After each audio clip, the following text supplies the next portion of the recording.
know, sometimes timing just sucks. Hey cycling community, this is Steve Grusis, the Cycling Greek. I scheduled my uphill time trial pacing workout to be today. The rain was supposed to abate. It kinda has. It's drizzly now. I don't do the rain so much, but it seems good enough where I can give it a shot. I'm going to use the Phil Gaimon method of pacing. This is an 8-mile climb. The first third I'm going to do at not so hard. The middle third is going to be at a true time trial pace. The last third is going to be a little more accelerated than that. I'll be spending 2 3/4 miles on each segment. That being said, I'm just going to choose a wattage and keep that even all the way up. 9 miles of undulating climbing warm-up later. I climbed out of the drizzle and then it got a little sunny, which is pretty cool, warming up a bit. And now it looks like I'm going to be climbing back into some drizzle. Whenever I've done this time trial in the past, I've never gone out so hard where after a few minutes I had to decrease my speed a lot just so I could recover. I have though gone out so strong that I'm doing 350 plus watts for 2 or 3 minutes before I dial back, before I overcook.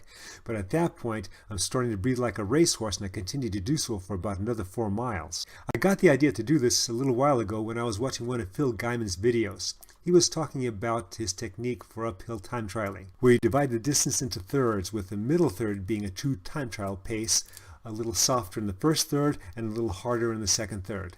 The concept is you're shooting for a particular wattage, and by using this method, you'll be able to maintain that wattage all the way through. Based on a recent test where I did this 8-mile climb in just under 53 minutes at a wattage average of 255, I chose 270 watts for this test.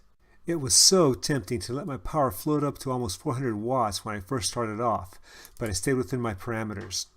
I felt like I was going slow for that first 5 minutes.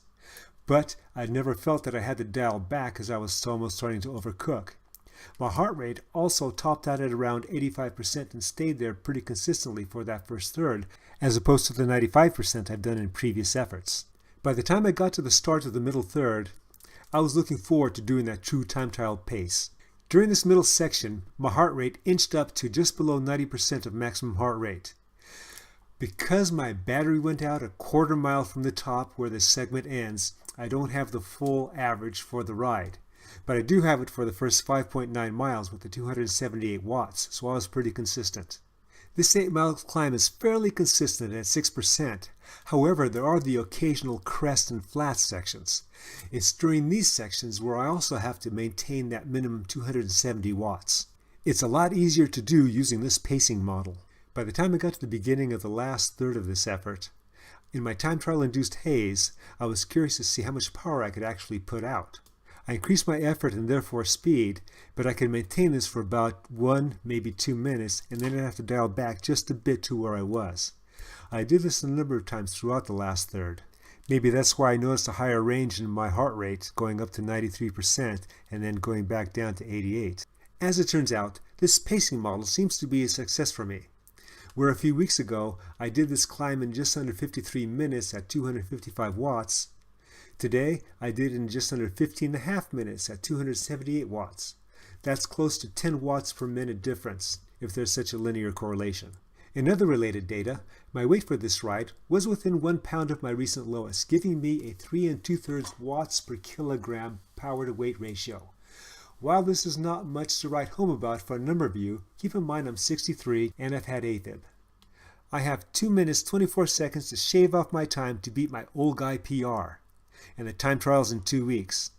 I'll be talking about what I can do to help make this happen in a future video.